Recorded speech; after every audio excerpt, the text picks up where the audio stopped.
Welcome in today's class. आज की इस क्लास में पी.बी. शैले की जो पोएम है art to the west wind, उसको डिटेल से हम स्टडी करेंगे।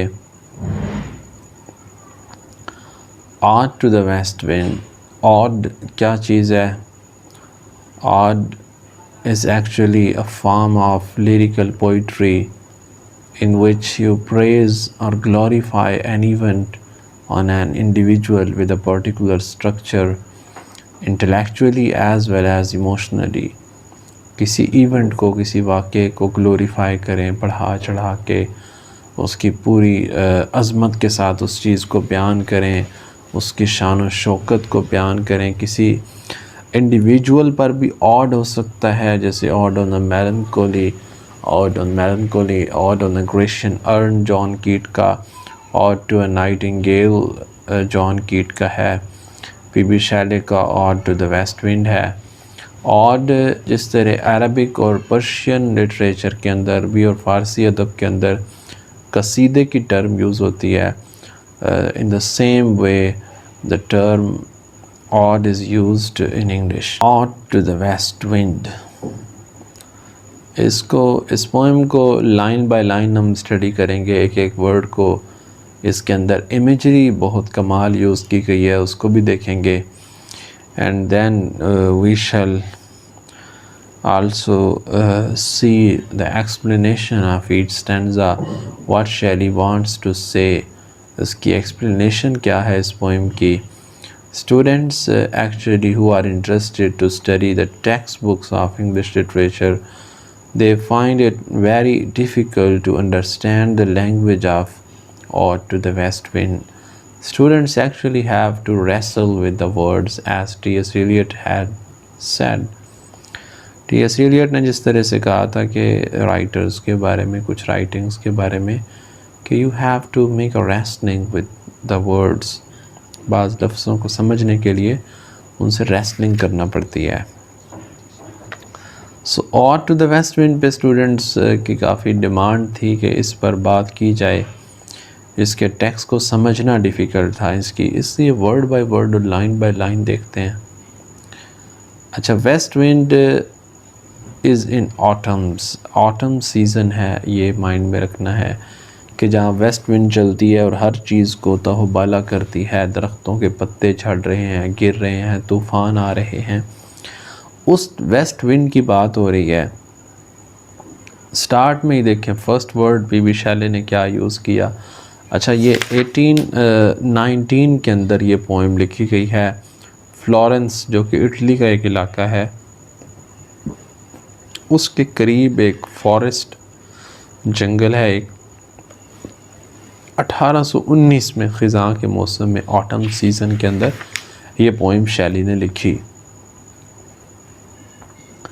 ओ wild west wind, thou breath of autumn's being, thou from whose unseen presence the leaves dead are driven like घोस्ट from an enchanter fleeing, yellow and black and pale and hectic red, pestilence-stricken multitudes, O thou who carriest to their dark wintry bed the winged seeds, where they lie cold and low, each like a corpse within its grave, until thine azure sister of the spring shall blow her clarion over the dreaming earth and fill, driving sweet birds like flocks to feed in air, with living hues and odors plain and hill, wild spirit which are moving everywhere, destroyer and preserver, here or here। आइए अब इसको word by word देखते हैं। ओ wild west wind, पहली चीज़ देखें, wild, what is wild? Wild animal क्या होता है? Who is uncontrollable and who is destructor, जो डिस्ट्रक्शन करता है, तबाही मचाता है जो जानवर। वाइल्ड उस चीज़ को कहते हैं, वहशी जिसके लिए उर्दू का लफ्ज़ यूज़ होता है। And which is also uncontrollable. O wild west wind, ओ मगरिब से चलने वाली हवा, वेस्ट विंड जो कि वाइल्ड है, वो वहशी और जालिम हवा।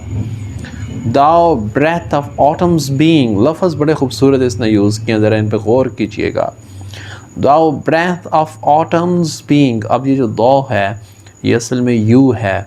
ये पी.बी. शैले के टाइम पे इंग्लिश में और शेक्सपियरियन इंग्लिश में भी आप देखते हैं कि यू की जगह दाओ, यूर की जगह दाइन, और इसी तरह यू जो ऑब्जेक्टिव केस में, एक्यूजेटिव केस में यूज़ होता है उसके अंदर दी, THEE दी भी यूज़ होता है। So thou breath of autumn's being, you are the breath of autumn's being, तुम ख़िज़ा के होने का एहसास हो। बीइंग का ब्रीदिंग के साथ क्या ताल्लुक़ है, मेरे होने का मेरी सांसों के साथ क्या ताल्लुक़ है? तो वेस्ट विंड ख़िज़ा के वजूद का एहसास है गोया, वेस्ट विंड ख़िज़ा के वजूद का, एग्जिस्टेंस का, बीइंग का, सांस है, ब्रीदिंग है उसके लिए, कि वेस्ट विंड है तो ख़िज़ा का वजूद है, हमारी सांस रुक जाए तो हमारा वजूद ख़त्म हो जाता है। So west wind is the breath of autumn's being, ख़िज़ा के होने का एहसास तुम हो ए west wind. With the very first line of this poem, it makes a very striking impact on the reader, and we immediately become attentive towards the poet as he is directly addressing the west wind. O wild west wind, so कसीदा या ode चूँकि किसी specific चीज़ पर, individual पर या किसी situation पर, किसी इवेंट पर होता है, तो यहाँ वेस्ट विंड की मदह सराई की जा रही है, उस पर कसीदा लिखा है पी.बी. शैले ने, और फिर इसको वो अपनी लाइफ से भी रिलेट करेगा इन सारे फीचर्स को बयान करने के बाद। आगे देखते हैं।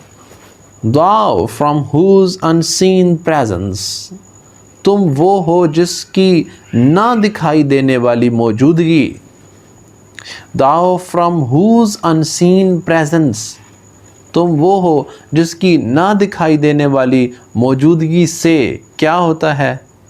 The leaves dead are driven like ghosts from an enchanter fleeing.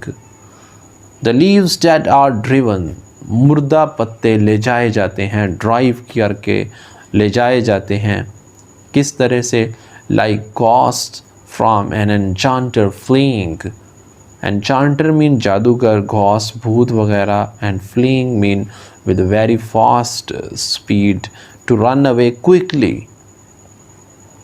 जैसे एक जादूगर के हाथ से, उसके करतब से भूत और रूहें निकलती हैं, या भूत जो उनके हिसाब से with their ideologies of Christians or Greek mythologies, or with the ideology of P.B. Shelley, not in Islamic perspective but with their perspective, he is saying that जिस तरह जादूगर के करतब से जिस तरह भूत वगैरह तेज़ी से परियां जिन्नात उड़ते हैं, इस तरह से तुम्हारा ना दिखाई देने वाला वजूद, तुम्हारी ना दिखाई देने वाली मौजूदगी इसी तरह मुर्दा पत्तों को लेके जाती है, इस तरह उड़ा कर ले जाती है मुर्दा पत्तों को, ख़िज़ां रसीदा ज़र्द पत्तों को। Yellow and black and pale, उनके colours, and hectic red, in different colours के पेड़। अगर आपने देखा हो कि ख़िज़ां के अंदर दरख्तों से जो पत्ते गिरते हैं, अक्सर फेसबुक पर, सोशल मीडिया पर ऐसे कवर फ़ोटो लोगों ने लगाए होते हैं टू डिपिक्ट तन्हाई, लोनलीनेस एंड ऑटम सीज़न को जब डिपिक्ट किया जाता है, तो वो येलो कलर के पत्ते और रेडिश कलर के पत्ते जो ज़मीन पर गिरे होते हैं, दोज ऑटम लीव्स, उनके कलर बताए जा रहे हैं। जिस तरह बीमार ज़र्द रंग का एक कोई वजूद होता है, इस तरह से वो पत्तों के colour. Pestilence stricken multitudes, multitudes mean large in number, बहुत ज़्यादा तादाद में, एंड पेस्टिलेंस स्ट्रिकन जब बीमार जिस तरह कोई बीमारियों में मुब्तला लोग होते हैं। O thou who carried us to their dark wintry bed, ओ तुम तो वो हो ए west wind, who carried us to their dark wintry bed, जो ले जाती है। अब कैरियट जो सवारी पर लेकर जाती है, किस चीज़ किस चीज़ को, इसका ऑब्जेक्ट आगे आ रहा है। द विंग्ड सीड्स, नीचे वाली लाइन के अंदर देखें, who carried us to their dark wintry bed, क्या चीज़, द विंग्ड सीड्स, उन बीजों को गोया कि उनको पर लगे हुए हैं। इस तरह से उड़ाकर उन बीजों को भी ले जाती हो तुम ए वेस्ट विंड, कहाँ, to their dark wintry bed, उनके सर्दियों के तारीक बिस्तर की तरफ तुम उनको गोया जो पर लगे हैं जिन बीजों को, उनको उड़ा के ले जाती हो ए वेस्ट विंड। अब ये सर्दियों का बिस्तर क्या है, देखें, ख़िज़ां के बाद आता है मौसम सरमा, उसके बाद आती है बहार। अब ख़िज़ां बीजों को बिखेरती है हवा में, मिट्टी में दब जाते हैं, सर्दियों में दबे रहते हैं। बहार आती है, बारिश होती है, कलियां खिलती हैं, फूल निकलते हैं, बीज उगते हैं, दरख्त और पौधे निकल आते हैं। तो सर्दियों का सीज़न, अब देखें कि एक तरफ है ख़िज़ां और ये दरमियान में पूरा सीज़न है सर्दियों का, और ये फिर बहार आई तो फिर से उनमें से नए पौधे निकलेंगे। लेकिन ये जो सीज़न था जिसने ख़िज़ां ने सुलाया, और ये दरमियान में सर्दियों का डार्क विंट्री बेड, तारीक सर्दियों का बिस्तर है जिसमें मट्टी में दफन कर दिया, बीजों को सुला दिया, वो मट्टी में शामिल होकर ज़मीन में चले गए। बाद में स्प्रिंग आई, बहार आई तो वो फिर से निकल कर नए पौधे बन गए। Where they lie cold and low, जहाँ पे वो पड़े रहते हैं ठंडे होकर और नीचे ज़मीन में गहराई में। Each like a corpse within its grave, उनमें हर एक बीज एक लाश की तरह, जैसे corpse within its grave, जैसे लाश अपनी कब्र में होती है, उनमें से हर एक बीज इस तरह मट्टी में अपनी अपनी जगह पे पड़ा रहता है। Until thine azure sister of the spring shall blow, यहाँ तक कि फिर वो नीले रंग की तुम्हारी जो बहार, जो तुम्हारी बहन है, वो shall blow her clarion over the dreaming earth, यहाँ तक कि वो इस ख्वाबीदा ज़मीन के ऊपर अपना क्लैरियन, अपना जो ट्रम्पेट है वो बजाती है कि लो लो मैं आ गई। गोया एक आवाज़ निदा देती है, बहार आके अपना ज़ोर शोर से ऐलान करती है। ओवर द ड्रीमिंग अर्थ, इस ख्वाबीदा ज़मीन पर जिसके अंदर बीज मट्टी में दब के मुर्दा हो चुके थे, सो चुके थे, they were sleeping in the dark slumber, उस ड्रीमिंग अर्थ, उस ख्वाबीदा ज़मीन पर, उस ख्वाबों में महव ज़मीन पर आके बहार अपना ट्रम्पेट बजाती है कि लो मैं आ गई।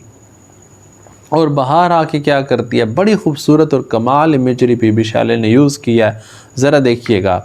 And fill with living hues, मैं दरमियान वाली लाइन को स्किप करके इससे नीचे वाली लाइन पर आ रहा हूँ, कि गौर कीजिएगा। And fill with living hues and odours plain and hill, और भर देती है विद लिविंग ह्यूज़, जिंदा रंगों से, एंड ऑर्डर्स और खुशबुओं से, प्लेन एंड हिल, मैदानों को भी और पहाड़ियों को भी रंगों और खुशबुओं से भर देती है। कैसे, उसका जो एडवर्बल फ्रेज़ है वो इससे ऊपर वाली लाइन में आ रहा है। Driving sweet birds like flocks to feed in the air, driving sweet birds, मीठी मीठी स्वीट बर्ड्स, ब्यूटीफुल किस्म की कलियाँ निकाल कर, like flocks to feed in air, जैसे परिंदों के झुरमुट हवा में निकलते हैं अपनी खुराक को तलाश करने के लिए। जिस तरह परिंदों के झुरमुट हवा में अपनी खुराक तलाश करने के लिए, आपने देखा होगा 10-10, 20-20 इकट्ठे जा रहे होते हैं। अब बर्ड्स तो ऐसे मूव तो नहीं करते, इस पौधे पे बर्ड्स निकले, उस पे निकले, एक खेत है दूर दूर तक, इस पौधे पे हरियाली आई, सुबह उठे तो 10-15 और पौधों पे छोटे छोटे से पत्ते निकल आए। अगर आपके घर में नीम का दरख्त हो, धरेक का दरख्त हो, अनार का दरख्त आपने कभी घर में उगाया हो, तो एक सीज़न आता है जब उसके पत्ते झड़ जाते हैं, फिर दोबारा एक सीज़न आता है जब उसके पत्तों के पहले उसकी टहनियों पे हल्की हल्की सी कलियां, वो बर्ड्स निकलना स्टार्ट होते हैं। आप सुबह उठे तो एक टहनी भरी हुई थी, 2-3 दिन बाद ने कहा हल्की हल्की टहनियाँ और, तो like flock in the air, जैसे चलते जाते हैं यूँ खेत दूर दूर तक बर्ड्स ही बर्ड्स उनमें निकल आते हैं। तो बड़ी खूबसूरत इमेजरी जो है वो शैली ने यहाँ पर यूज़ की। तो किस तरह से वो बाहर आके अपना क्लोरीन बजाती है ज़मीन पर और फिर पहाड़ों को और मैदानों को वो रंगों और खुशबुओं से भर देती है, और किस तरह जैसे बर्ड्स निकाल के, जैसे परिंदे झुरमट बन के अपनी खुराक तलाश करने निकलते हैं, यूँ सारे खेतों को खूबसूरत कलियों से भर के। अब एक तरफ इसे वाइल्ड कहा, ये डिस्ट्रक्शन लाती है, ख़िज़ां रसीदा पत्तों को इधर उधर बखेर देती है, पत्तों को दरख्तों से गिरा देती है, दफन कर देती है ज़मीन में बीजों को भी। दूसरी तरफ ये सेव भी तो करती है ना कि वहाँ बीज पड़े रहते हैं, फिर बाद में उनसे नए पौधे निकलते हैं। तो wild spirit which are moving everywhere, destroyer and preserver, hear O hear. अब इससे बैक वक्त डिस्ट्रॉयर भी कहा और प्रिजर्वर भी कहा। ये तबाह करने वाली भी है और प्रिजर्व करने वाली, सेव करने वाली भी है वेस्ट विंड। डिस्ट्रॉयर कैसे कि पत्ते दरख्तों से, टहनियों से गिर गए, ख़िज़ां आई वेस्ट विंड के साथ। और प्रिजर्वर कैसे है कि बीजों को उनके डार्क विंट्री बेड में सेव कर दिया ज़मीन के अंदर सर्दियों के मौसम में, और फिर आगे चल के वो दोबारा नेक्स्ट सीज़न के अंदर फिर वो दोबारा उग आए। तो इस तरह इसने प्रिजर्व भी किया। वेस्ट विंड प्रिजर्वर भी है और डिस्ट्रॉयर भी है। फर्स्ट स्टैंजा के अंदर शैली ने वेस्ट विंड के बारे में ये बताया कि it is destroyer and also a preserver.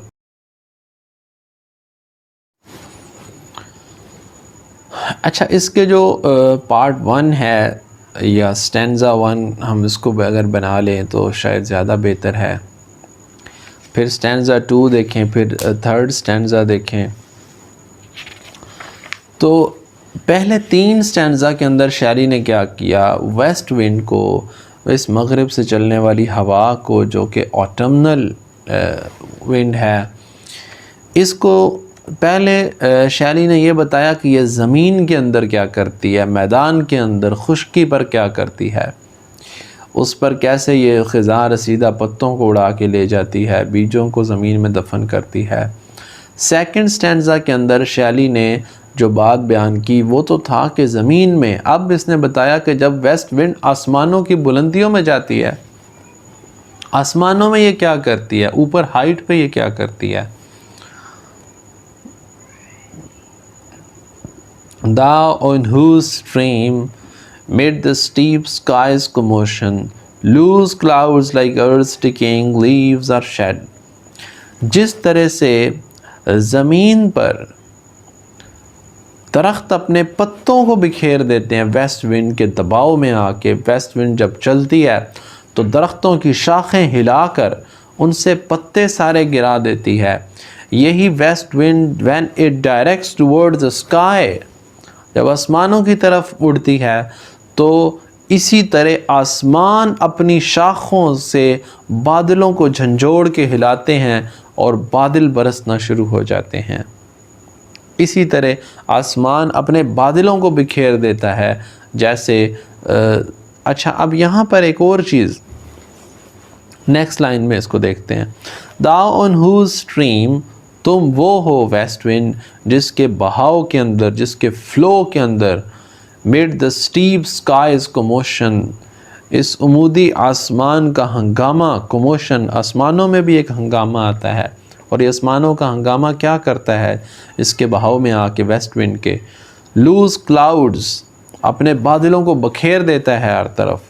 Like सिमरी देखें, like earth's decaying leaves are shed, जिस तरह ज़मीनों के अंदर वेस्ट विंड के बहाव में दरख्त अपने डिकेइंग लीव्स, अपने ख़िज़ां रसीदा पत्तों को आर शेड बिखेर देते थे, और जिस तरह दरख्त अपनी शाखों से पत्तों को बिखेरते थे और वेस्ट विंड दरख्तों की शाखों को स्ट्राइक करती थी और पत्ते गिरते थे, तो आसमानों की शाखों से, आसमानों से जो बादल बिखरने हैं, ये कहाँ से हिल के गिरने हैं, shook from the tangled boughs of heaven and ocean, आसमानों और समंदरों की शाखों से हिला के ये बादल बिखर जाते हैं इस तरह। अब आसमानों की शाखें तो समझ में आती हैं कि बादल आसमानों पे होते हैं, समंदरों का जिक्र क्यों आया, क्योंकि साइंस के अंदर आपने कॉन्सेप्ट पढ़ा होगा या पाक स्टडी, सोशल स्टडीज़ की बुक में बचपन में, कि बादल जो बनते हैं जब समंदर का पानी हीट अप होता है और दर्जा हरारत बढ़ता है तो समंदर का पानी ही वेपराइज होता है। वेपराइजेशन के नतीजे में बुखारात बनते हैं, वो वेपर्स ऊपर जाते हैं और बादल बनते हैं।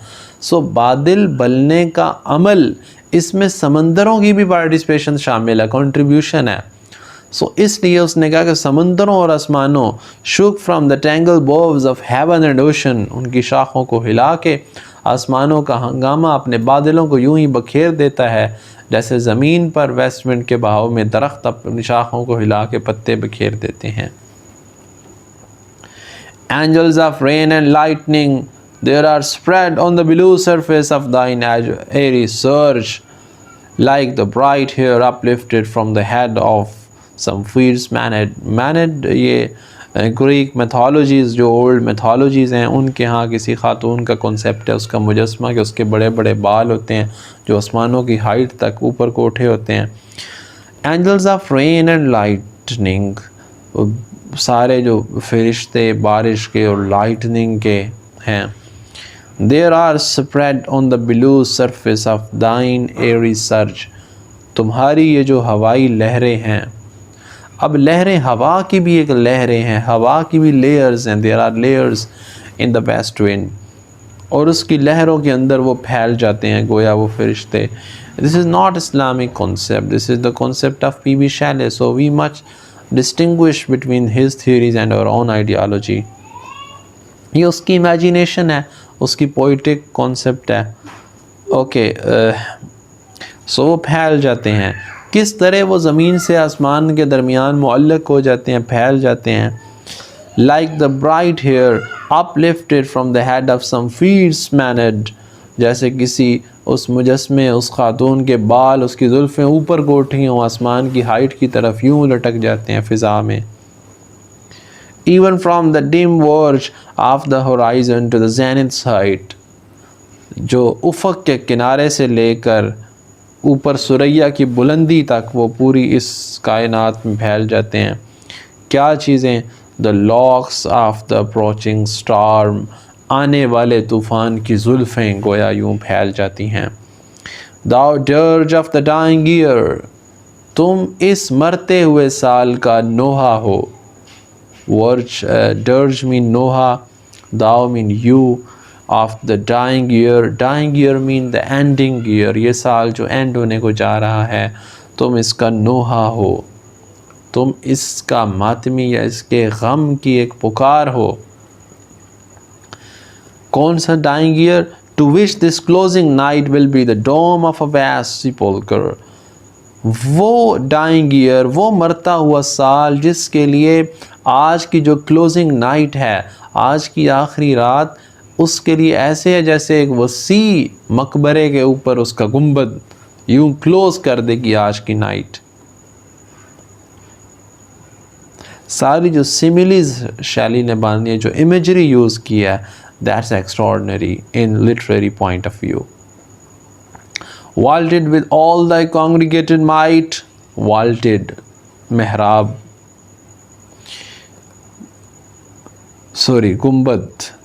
Vaulted with all thy congregated might, तुम्हारी सारी ताकत जमा करके उसके अंदर पैक करके, किस चीज़ की? ऑफ वेपर्स, उन बुखारात की, फ्राम हुज सॉलिड एटमॉस्फेयर, जिनके मजबूत सॉलिड एटमॉस्फेयर से black rain and fire and hell will burst, जिससे धमाका होगा।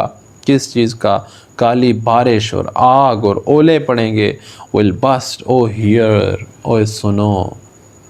अब फर्स्ट स्टैंजा शैली ने एंड करते भी ओ हियर कहा था वेस्ट विंड को, ज़मीनों में तुम क्या हंगामा लाती हो। अब शैली किसी हद तक इसके साथ फ्रेंच रेवोल्यूशन के इन्फ्लुएंसेस भी रिलेट किए जाते हैं शैली के पोइटिक वर्क्स के साथ, शैली की लाइफ के साथ। कहा जाता है कि उसने फ्रेंच रेवोल्यूशन को भी, इनकलाब फ्रांस के इफ़ेक्ट्स को भी किसी हद तक डिपिक्ट किया उसके इमोशंस पर, उसके पोइटिक वर्क्स पर। and another things somehow there is people create some link, so एक रेवोल्यूशन के सेंस में, इनकलाब की सेंस में अगर इस पोइम को देखें कि किस तरह से आके आसमानों के अंदर भी और फिर बादलों का बरसना और फिर वो सब तूफ़ान का आना and like that. So how actually it affects the sky also. तो फर्स्ट स्टैंजा के अंदर जिस तरह वेस्ट विंड का शैली ने ज़मीन के अंदर कैसे हंगामा लाती है वो बताया, तो इस सेकंड स्टैंजा के अंदर आसमानों में वेस्ट विंड क्या हंगामा लाती है वो शैली ने बताया।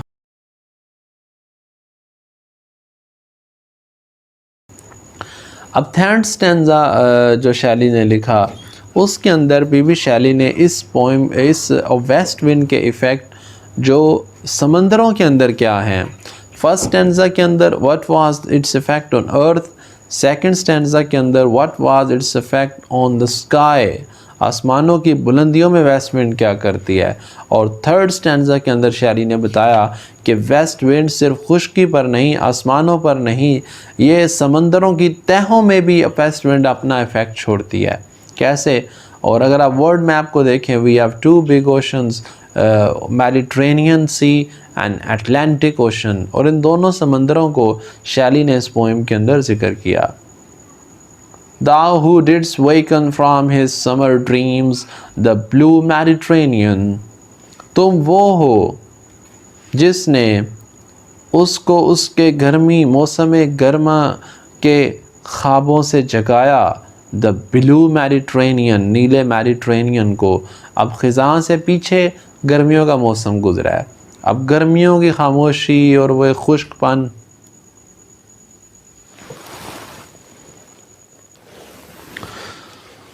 तो उसके बाद फिर आके इस वेस्ट विंड ने मेडिट्रेनियन सी को उसकी मौसम गर्मा के इन ख्वाबों से आके जगा दिया। वेयर ही ले lord by the coil of his crystalline streams, जहाँ वो अपनी लहरों की जो लोरियाँ उसे दे रहे थे उसमें वो सुकून से पड़ा था। बिसाइड अप्यूमिस आइल्स बे इन बेज बे, ये जो बे खलीज है जिसके पास शैली खड़ा था और उसने लिखी, और उसके किनारे वो कहता है उसके पास ये समंदर जो है ये सोया पड़ा था।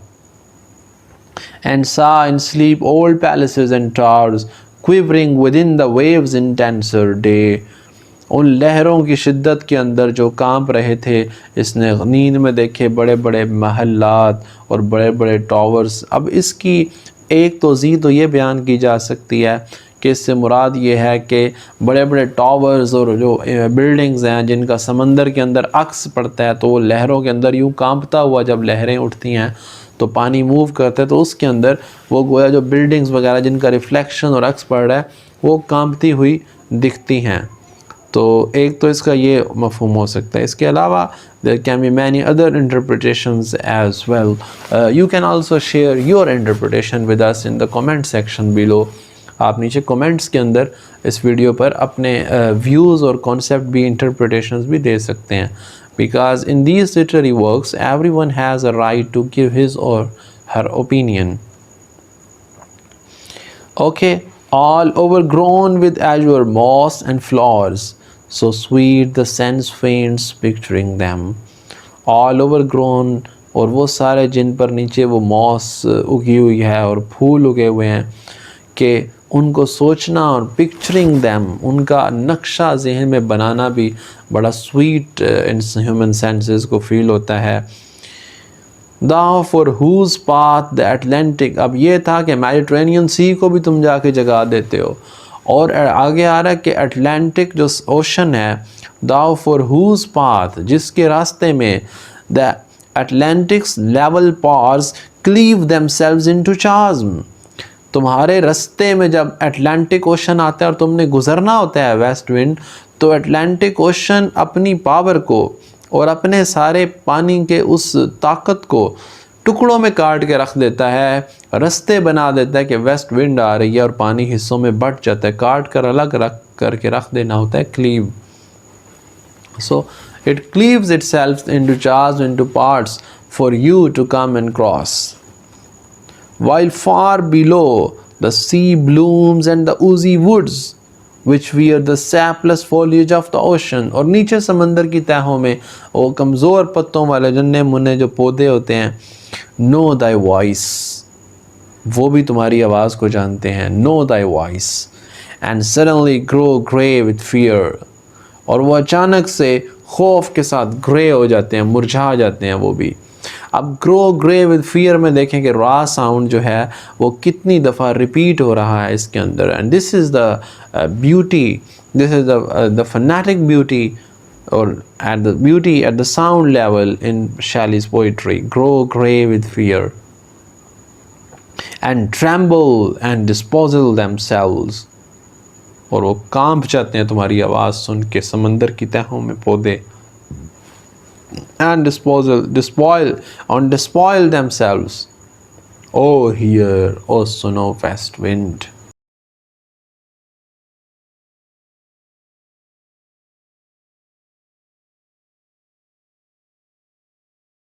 फर्स्ट सेकंड और थर्ड स्टैंजा के अंदर शैली ने वेस्ट विंड का, फर्स्ट में ज़मीन का, सेकंड में आसमान का, तीसरा समंदर की तहों में लहरों को बखेरने वाला सारा ये तीन किस्म के इसके इफ़ेक्ट्स बयान करने के बाद अब शैली ने ख़ुद को पर्सनल नोट दिया है, ख़ुद को रिलेट किया है। पहले पत्ते का जिक्र था, if I were a dead leaf thou mightest bear, मैं वो पत्ता होता अगर जिसको तुम उड़ा ले जाती हो।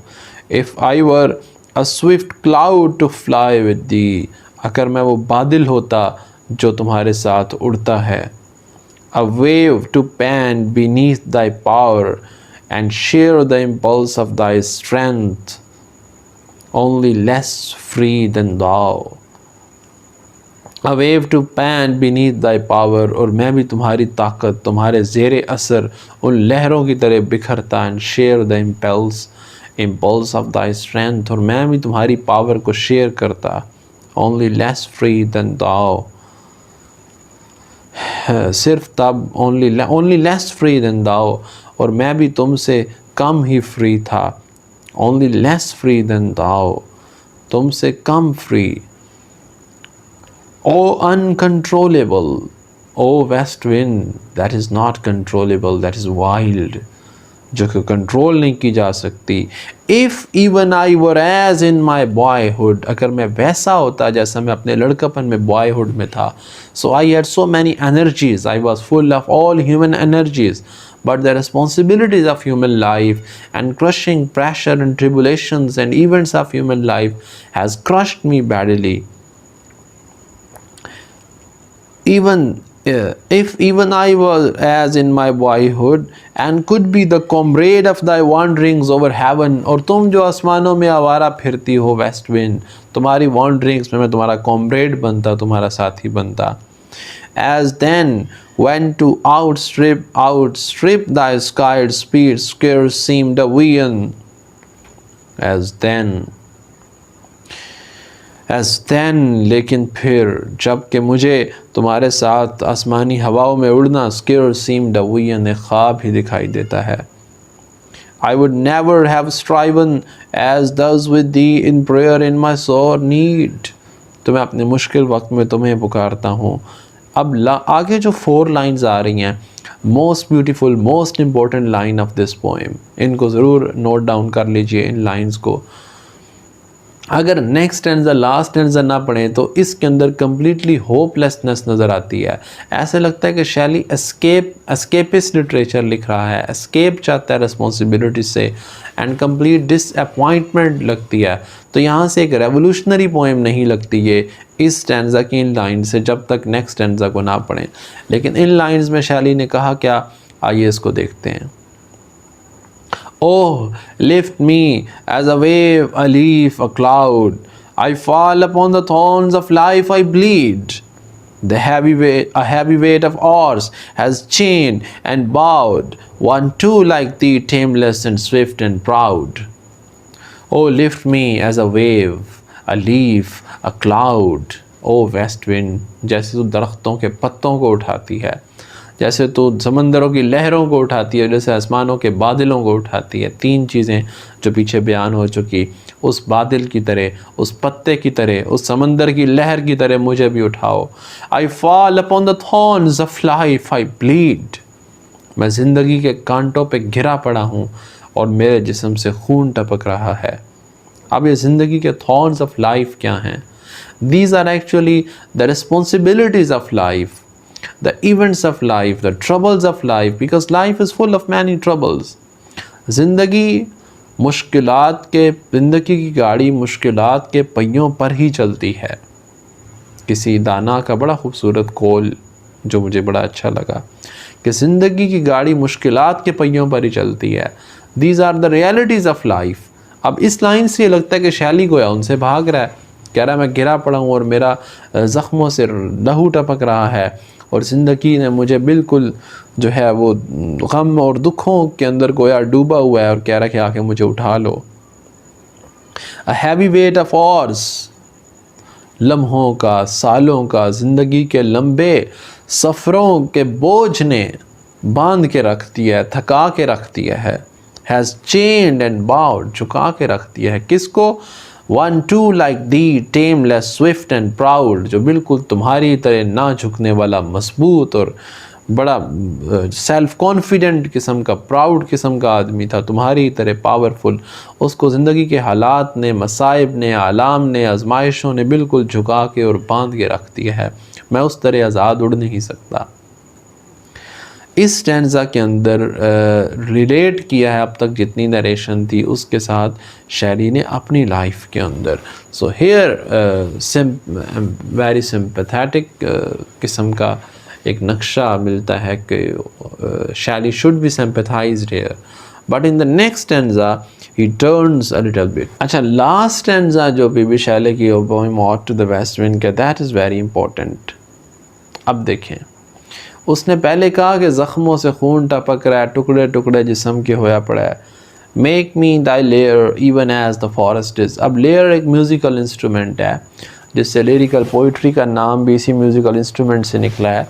सो lyre is a musical instrument जिसके अंदर वो एक जंगला सा बना होता है जिसको हवा में रख दो और उन तारों में से हवा गुज़रती है तो उससे दर्द भरे नग़मे निकलते हैं। Anyhow, music in Islamic tradition is haram, it's not allowed. But here music is just as a metaphor.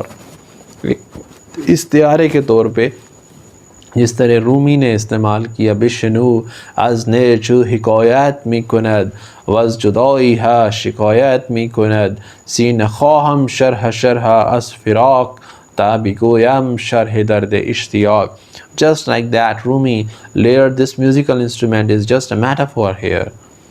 कि जिस तरह उस तारों में से हवा गुज़रती है और ए west wind as the forest even as the forest is, कि जंगल भी तो तुम्हारा वो लेयर है कि उसकी तारें दरख्तों और जंगल के दरख्त शाखें गोया उस म्यूज़िकल इंस्ट्रूमेंट की तारों की तरह हैं और तुम जंगलों में से गुज़रती हो तो गोया उनकी तारों, शाखों, पत्तों में से आवाज़ गुज़रती है तो पत्तों के टकराने की आवाज़ आती है, शाखों के तेज़ तेज़ हिलने से म्यूज़िक पैदा होता है, वो कुदरती नगमगी पैदा होती है।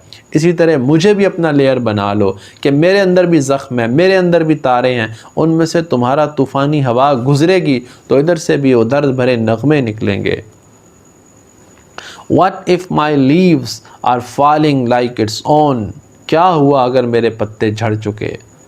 The tumult of thy mighty harmonies will take from both a deep autumnal tone, sweet though in sadness. तुम्हारी जो पावर है वो जिस तरह फॉरेस्ट में से अपनी नगमगी प्रोड्यूस करती है, मुझ में से भी गुज़र के वैसे नगमे निकाल लेगी। ऑटमनल टोन, डीप ख़िज़ा की उदास किस्म की नगमगी, वो लहजा, स्वीट दो इन sadness. Be thou spirit feeds my spirit, be thou me impetuous one, you spirit feeds my spirit. ज़ालिम रूह तुम मेरी रूह बन जाओ, तुम बी दाओ मी, यू बिकम मी, मन तू शुदम तू मन शुदी, मैं तू हो जाऊँ और तू मैं हो जाए, मन तन शुदम तू जाँ शुदी, मैं जिस्म हो जाऊँ और तू जाँ हो जाए, ता कस नगुयत बहुत अजी मन दी करम तू दी करी, ताकि उसके बाद कोई ये ना कह सके कि मैं अलग हूँ और तू अलग है। Be thou me you become me, O impetuous one, drive my dead thoughts over the universe like withered leaves to quicken a new birth।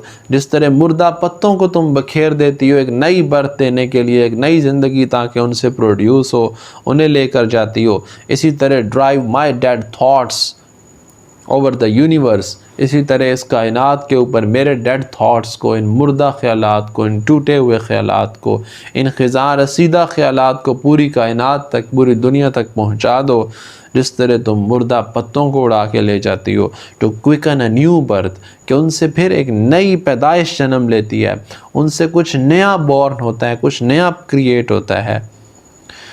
And by the incantation of this verse and with the magic of this poetry, मेरे इस शायरी के जादू से, scatter as from an unextinguished hearth ashes and sparks, और जाके फैला दो जैसे कि एक अनबुझे चूल्हे से आखिर पर जो थोड़ी बहुत चिंगारियाँ और राख बच जाती है वो फैला दी जाए तो उससे कितनी आग लग जाए इधर उधर, इसी तरह फैला दो my words among man kind, मेरे लफ्ज़ों को इंसानों के दरमियान यूं ही फैला दो। Be through my lips to unawakened earth the trumpet of a prophecy, O wind। ए वेस्ट विंड, ए मगरबी हवा, ए ख़िज़ा की हवा, मेरे होंठों के ज़रिए तुम एक प्रोफेसी बन जाओ, एक इल्हाम बन जाओ, एक ख़बर बन जाओ। एक प्रोफेसी मीन खुशखबरी देना कि यूँ होगा, पेशगोई करना, एक पेशगोई बन जाओ मेरे होंठों के ज़रिए। टू अनअवेकन अर्थ, उस ज़मीन पर जो अवेकन नहीं है, इस सोई हुई ज़मीन को जाके मेरा ये पैगाम दे दो, मेरी ज़बान से एक पैगाम बन जाओ। If winter comes can spring for behind, एक क्वेश्चन पे शायरी ने पोएम का एंड किया कि अगर ख़िज़ा आती है तो क्या बहार दूर होती है, यानी ख़िज़ा के बाद बहार भी तो आएगी।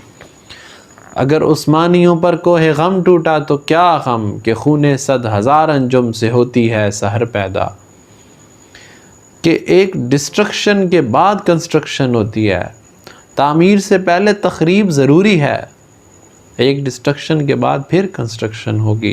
ख़िज़ा आती है, दूसरे पत्तों को गिराती है, फिर नए पत्ते उगते हैं। तो आज अगर ये अब रेवोल्यूशन की तरफ इशारा है कि अगर डिस्ट्रक्शन है, तबाही है, there will come a time when people will wake up from their deep slumber, लोग जागेंगे, एक अच्छा वक्त आएगा, चेंज आएगा, there will be a revolution। So here Shelley gives us hope and a powerful message of revolution. Some students might think that there is a message of hopelessness, but the thing is not, there is hope in this poem, that although the life responsibilities are too hard, that makes man chained and bowed, but we can free ourselves by accepting those responsibilities, and there comes a message of hope at the end of all these hardships and troubles। So Ode to West Wind आज complete हुई शैली की next poetry, John Keats के different poems and many other in pieces of masterpieces of English literature। To watch them, just stay connected with us inshallah azawajal next English literature के different topics के साथ फिर हम next series में आपके पास हाजिर होंगे। Thank you very much, thanks for watching, stay connected, stay blessed, live happily among your family members, and may you keep enjoying a healthy lifestyle। Thank you very much।